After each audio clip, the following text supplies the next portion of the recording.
On redécouvre aujourd'hui un modèle qu'on avait déjà testé il y a quelques mois dans En route pour demain, le nouveau Bigster de Dacia, mais dans une version un petit peu particulière parce qu'il s'agit de la version 4x4.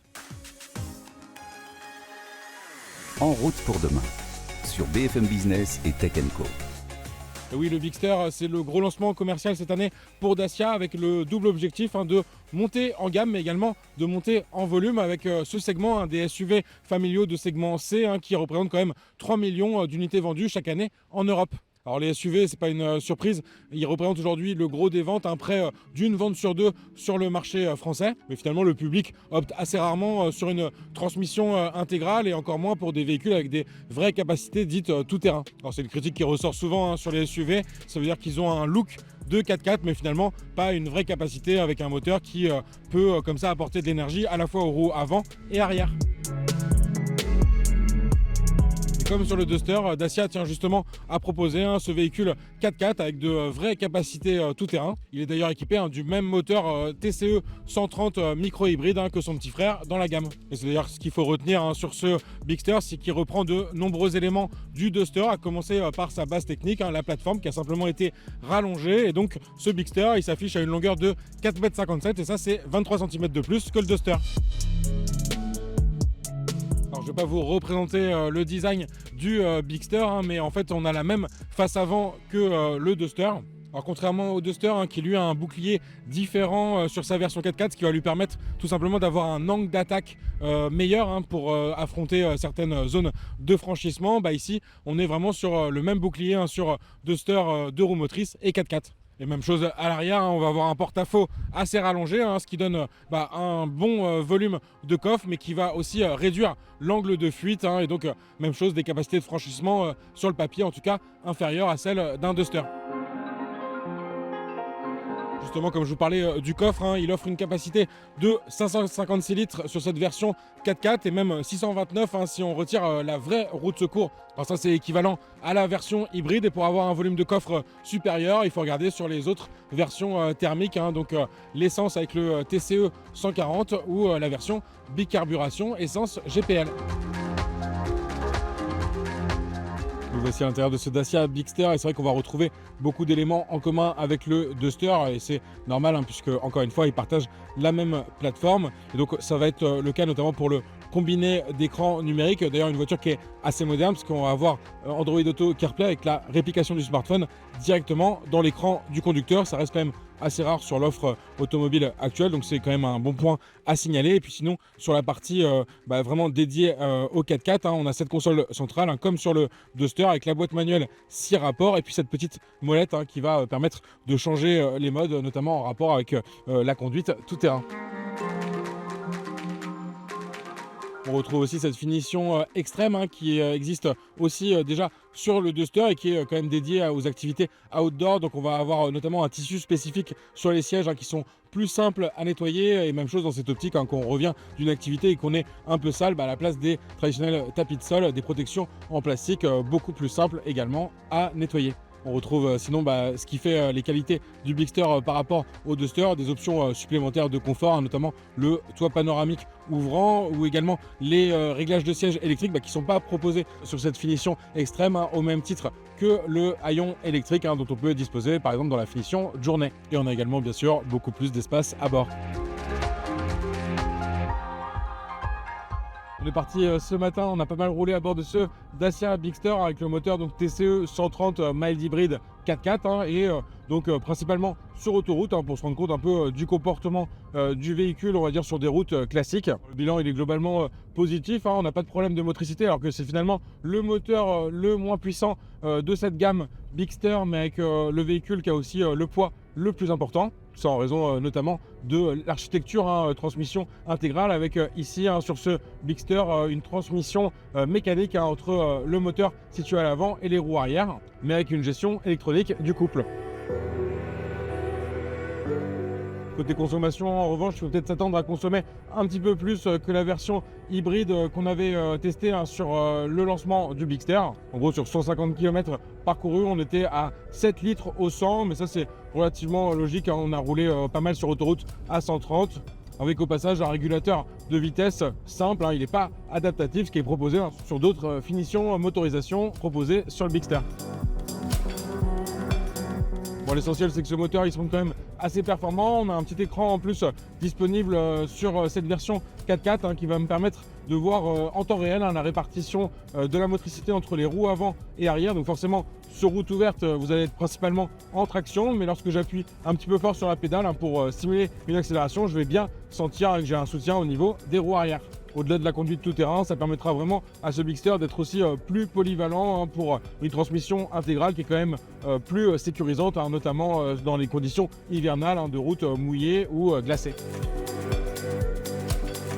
Alors l'ironie de cette motorisation chez Dacia, c'est qu'elle va bientôt être remplacée par une autre solution, un moteur EcoG 150 micro-hybridé, mais ça on en parle plus en détail avec le directeur général de Dacia France. Je suis avec Olivier Mornet, directeur général d'Dacia France. Bonjour. Bonjour. Donc déjà, au-delà de cette version 4x4 qu'on essaye plus particulièrement aujourd'hui, est-ce que vous pouvez nous faire un premier bilan du lancement de ce Bigster, qui est quand même le gros lancement commercial cette année pour Dacia? Ouais, pour Dacia, gros lancement. Pour nous, c'était une étape importante. Donc l'entrée sur le segment C, qui est un segment important en Europe, c'est le plus gros segment, en France aussi, pratiquement un tiers du marché en gros. Donc pour nous, c'était une étape importante d'arriver avec la promesse Dacia sur le C. Donc Bigster, alors après quelques mois, on peut le dire très clairement, on est très satisfait du lancement. C'est vraiment une réussite. On voit qu'on rencontre un public qui est un public d'ailleurs intéressant, parce que c'est un public qui est un vrai public de conquête. C'est-à-dire qu'on est aujourd'hui sur ce véhicule-là avec, on va dire, pas loin de 70% en gros de conquête. Donc c'est très important. 7 clients sur 10 qui ne viennent pas de Dacia. On savait, en rentrant sur un segment comme le segment C, qu'on aurait ce phénomène de conquête, mais ça va vraiment très loin. Donc c'est bien. On a un véhicule qui se vend haut dans la gamme, c'est-à-dire qu'on a des niveaux 3, les plus hauts niveaux de la gamme, qui représentent entre 80 et 90% des ventes en fonction des pays. Et quand vous dites niveau 3, c'est le niveau de finition, on est d'accord? Ouais, niveau de finition, Journey Extreme. Oui. Donc en France, on est à 85% de niveau 3. D'accord. C'est bien, mais c'est vrai aussi en Europe. Et puis on a un taux d'hybride qui est très élevé. En France, on doit être autour de 77-78% d'hybride. Et en Europe, on est au-dessus de 70%. Donc là aussi. Et puis en France, donc c'est aujourd'hui, depuis le lancement, en fait, le premier véhicule du segment C VPP. C'est VPP, premier véhicule depuis le lancement tous les mois. Donc c'est VPP, véhicule particulier vendu C, voilà. Et vendu aux particuliers. Oui, voilà, exactement. Et donc ça c'est important parce que c'était pas donné. En cumul, on est troisième, et on va peut-être finir premier à la fin de l'année. Donc on est vraiment, c'est très bien parti.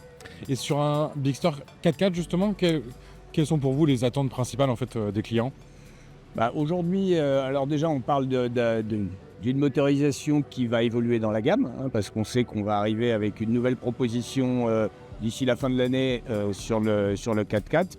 Donc le 4x4 actuel est un 4x4 sur lequel on réalise, je dirais, sur des clients qui sont plus des clients qui vont chercher du 4x4, c'est-à-dire du franchissement, une vraie prestation de 4x4 sur des mix qui sont plus aujourd'hui autour de 5 à 8%. Mais ce qui est important, et c'est là qu'intervient un petit peu notre programme de motorisation sur la fin de l'année, c'est qu'on va arriver avec une nouvelle proposition qui est plus large que ça et qui va amener de la polyvalence sur le 4x4. Donc on va arriver avec un vrai franchisseur 4x4 parce que ça reste notre ADN en tant que marque Dacia. Donc on aura toujours un super 4x4, super franchisseur, mais qui sera également un moteur hybride, GPL, transmission intégrale. C'est ça. Et donc on va là répondre à des besoins beaucoup plus larges. Et une clientèle qui ne sera pas seulement une clientèle de gens qui cherchent du 4x4, mais également des gens qui cherchent de l'hybride un peu plus polyvalent, mais également des gens qui cherchent du coût à l'usage, parce qu'avec l'hybride et le GPL, on va avoir jusqu'à 30% d'économie de coût à l'usage. Donc c'est un véhicule, une motorisation qui va être très, très intéressante. Et là, très certainement, on va grimper en mix. D'accord.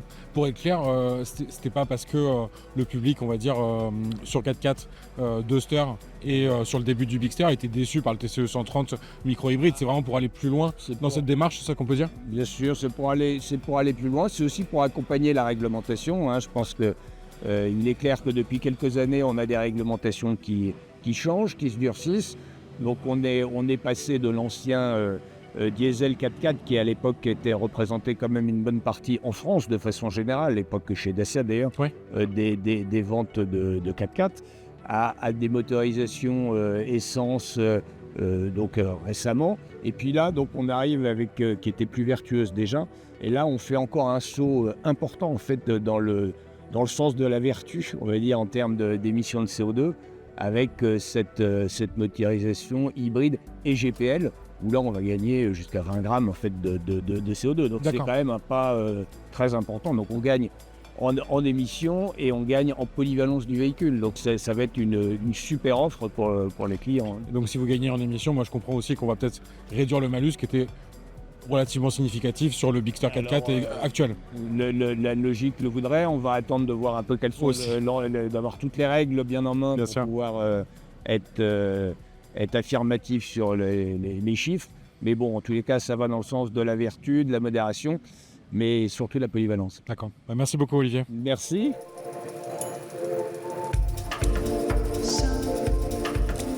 Premier modèle 4x4 chez Dacia, ça reste le Duster. On est à bord de ce modèle. D'ailleurs, vous avez peut-être du mal à voir la différence avec le Bigster. Normal, il y a beaucoup d'éléments en commun, notamment cette partie centrale avec la boîte manuelle et le petit sélecteur de mode qu'on avait aussi dans le Bigster.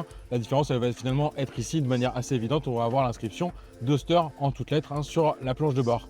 Alors le Duster, il garde quand même certains avantages en termes de franchissement et ça on a pu le découvrir lors d'un parcours découverte sur le domaine du château de la Tour, un domaine immense et qui sert aux entraînements du Dacia Rally Raid, mais aussi du WRC et d'autres formes comme ça de compétition sportive tout terrain. La démonstration était assez impressionnante parce qu'on a pu comme ça circuler sur des pentes très raides avec même l'utilisation du Hill Assist, donc là la petite touche qui est sur le bouton de sélection de mode et en fait qui va gérer automatiquement la descente. Je relâche les pieds de l'embrayage, de l'accélérateur et c'est la voiture toute seule qui va gérer comme ça cette descente potentiellement difficile. On avait pu également effectuer un passage de pont, donc là on va dire un franchissement d'obstacle latéral où je vais avoir cette roue en l'air momentanément pendant cette traversée. Et là, même chose, c'est très impressionnant quand on est à bord du véhicule, mais il le gère parfaitement bien. Et puis en plus, on était accompagné d'un moniteur pour nous donner toutes les explications pour faciliter les manœuvres. Pour rappel, dans ce Duster, on retrouve le même moteur qu'on avait dans le Bigster, le TCE 130 micro-hybride qui va bientôt être remplacé, comme on nous le disait en interview, donc la bicarburation essence GPL avec encore une fois une micro-hybridation. Mais ce qu'il faut se rendre compte, c'est que finalement cette micro-hybridation, elle marche très bien pour avoir fait la transition du diesel qui a beaucoup de couples, mais finalement on retrouve un couple assez équivalent grâce à ce moteur électrique qui va venir soutenir le moteur essence. Pour accompagner cette offre 4x4, Dacia s'est engagé en Rally Raid avec une première participation cette année à la mythique course du Dakar. Le tout avec un véhicule assez incroyable, le Dacia Sandrider. La marque a en effet choisi de développer un véhicule spécifique pour cette compétition et pas d'adapter un Duster ou un Bigster. Et on en parle tout de suite avec le pilote star de l'équipe. Sébastien Loeb, bonjour. Bonjour. Donc vous avez débuté cette saison de Rally Raid avec Dacia. Premier petit bilan comme ça, vous êtes content de ces débuts? Écoute, content de la voiture, de la performance de la voiture, oui. On a eu des petits soucis de fiabilité au début, ce qui est un peu normal. À titre perso, on n'a pas forcément eu la réussite qu'on aurait aimé avec un abandon au Dakar et aussi à Abu Dhabi. Donc c'était un peu frustrant pour débuter l'aventure avec Dacia, mais on a pu voir quand même de bonnes performances. Donc bon, ça reste encourageant pour la suite. Est-ce que vous pouvez justement me décrire un peu ce Sandrider qui est quand même assez incroyable? On le découvre aujourd'hui pour la première fois en vrai et c'est vrai que c'est quand même quelque chose.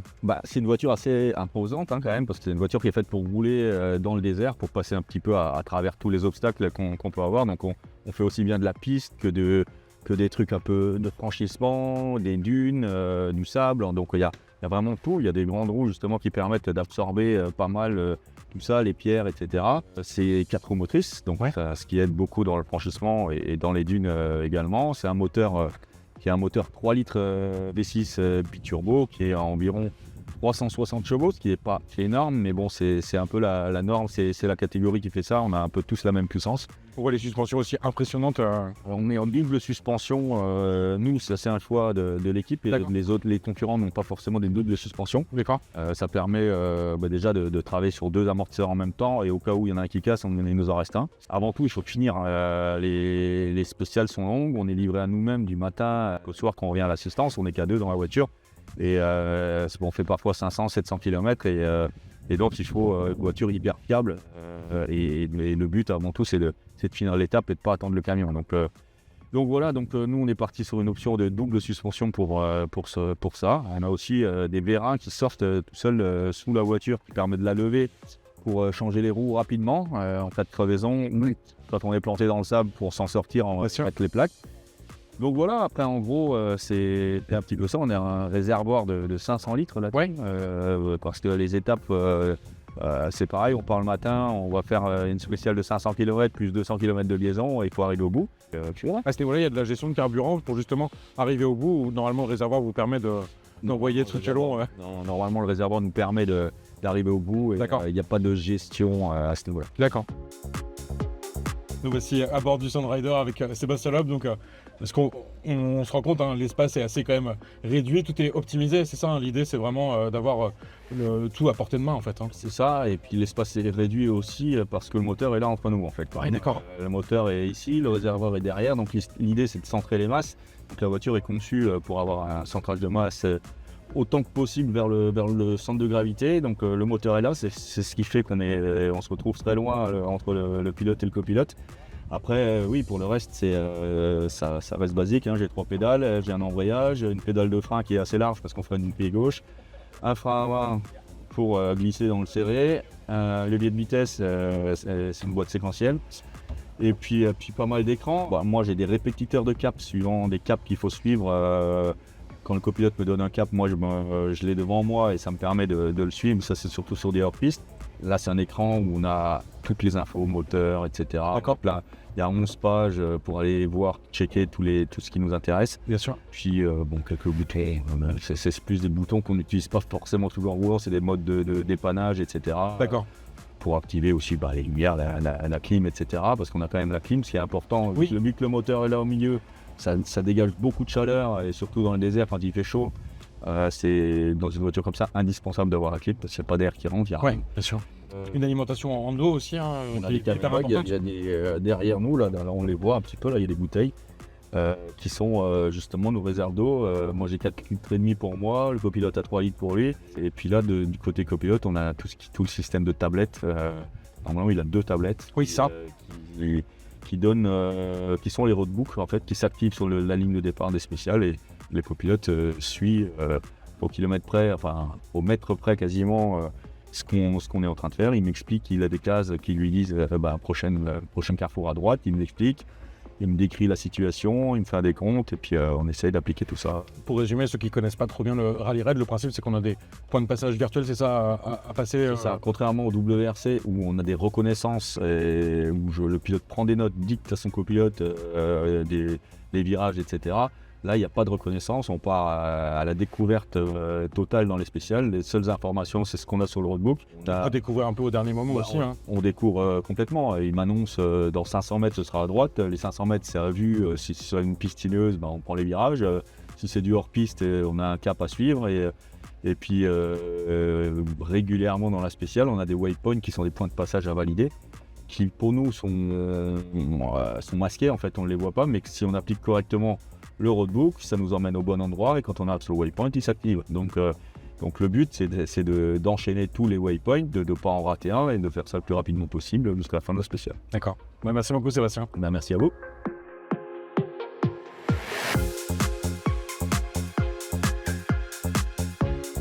Après avoir découvert cet incroyable Sunrider avec Sébastien Loeb, je suis avec François Opierre, directeur marketing du programme Rallye Raid chez Dacia. C'est ça, tout à fait. Bonjour François. Bonjour, merci. Donc, qu'est-ce que vous pouvez nous dire en fait, en quoi finalement cet engagement en rallye raid peut profiter pour vous à l'image de Dacia? En fait, le rallye raid et puis le Dakar, c'est vraiment un laboratoire grandeur nature à ciel ouvert, ce qui permet de tester tout un certain nombre de solutions, comme on le fait pour les carburants durables qu'on utilise, par exemple. Mais le rallye raid, c'est aussi un moyen pour nous de montrer que la marque, elle a évolué, elle évolue. On l'a vu il y a quelques années avec le changement de logo. On a aussi évolué dans notre design, on l'a vu sur le nouveau Duster. Et puis, on vient de sortir le nouveau Bigster qui est notre proposition à nous pour intégrer le segment C. Donc, vraiment, le rallye raid, ça permet de montrer ça et de montrer que la marque, elle est plus inspirationnelle. Elle est cool comme on a envie de la montrer. Et donc, le rallye raid permet d'avoir cette vision.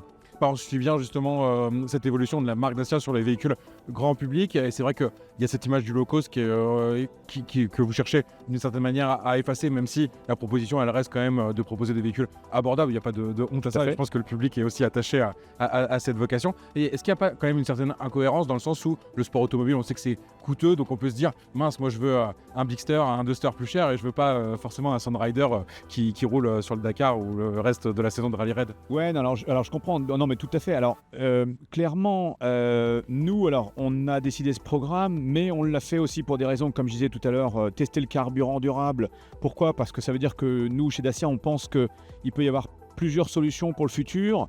On n'est pas sur une seule solution. On fait un petit électrique avec la Spring, on fait du GPL, on fait de l'hybride. Et donc là, on teste des carburants plus durables. Et puis, ce programme, on le fait aussi de manière assez essentielle. Alors, peut-être ça ne se voit pas directement, mais notre voiture, elle est essentielle. C'est-à-dire qu'elle a un trou sur le côté pour sortir la roue de secours parce qu'on sait qu'on va crever. On a créé beaucoup de choses essentielles dans ce programme et donc ça nous ressemble. Alors oui, c'est toujours du rallye raid, mais vraiment, ça colle à l'ADN de la marque. Bien sûr. Et vous avez parlé des carburants renouvelables. Alors, c'est vrai qu'on le voit comme une alternative potentielle à la 100% électrification pour être clair, et les débats qu'il y a actuellement sur est-ce qu'on reste sur 2035 ou pas en Europe. Mais c'est vrai que ces carburants, pour l'instant, ils ont aussi une image de carburant qui serait très cher, réservé peut-être à des voitures de marques premium bien connues, donc peut-être à l'opposé de ce que propose Dacia. Pour vous, les premiers travaux avec Aramco, donc le pétrolier avec qui vous êtes en lien, ouais, sur le développement de ce carburant, ils sont plutôt prometteurs sur justement une démocratisation de ces futurs carburants renouvelables? Alors, pour nous, ils sont prometteurs déjà parce que on peut mettre ce carburant dans un moteur sans faire d'évolution. Et donc ça permet de voir que ça devient abordable pour tous. Alors, je ne parle pas du prix tout de suite, mais ça devient abordable pour tous. Ça veut dire qu'on n'est pas obligé de faire un changement sur son véhicule pour que cette voiture puisse demain fonctionner avec ce carburant plus durable. Après, bien sûr, on est au début. Et donc il faut que ça devienne une industrie pour que ça puisse être un carburant abordable. Et donc ça, c'est aussi la charge du futur, mais c'est aussi la charge de tout ce qu'on va voir dans les différentes solutions comme on l'imagine, et peut-être des choses qui pourraient se passer dans le futur. Peut-être pas tout électrique, il en faut, il faut peut-être un peu de tout. Donc voilà, il reste encore des choses à faire, et surtout montrer que c'est transparent pour une voiture et qu'on va pouvoir le mettre dans n'importe quelle voiture. Très bien. Écoutez, merci beaucoup et puis bonne chance pour la fin de saison. Et puis je crois qu'il y a d'autres saisons à venir. Tout à fait. Qui est certifié jusqu'en. Tout à fait. On va jusqu'au Dakar 2027. Donc on a déjà toute l'année prochaine avec le championnat du monde et puis le Dakar 2027. Donc pas mal de chances d'aller faire de bons résultats encore. On vous le souhaite. Merci Super, beaucoup. merci beaucoup.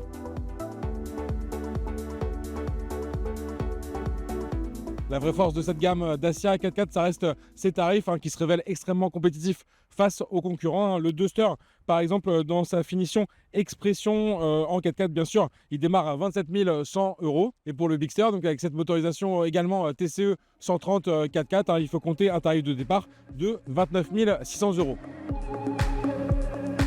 Alors forcément, sur notre modèle d'essai d'aujourd'hui en finition extrême avec quelques options comme ce brin terracotta ou encore l'antenne GPS requin, les tarifs vont un peu s'envoler, mais encore une fois, ils restent assez raisonnables, surtout par des concurrents qui sont parfois 10 000 € plus chers. Le seul problème, ça va être finalement ce malus CO2 qui se révèle assez significatif. Il est quand même compris entre 900 et 1300 € selon la configuration, les options choisies sur le Bigster.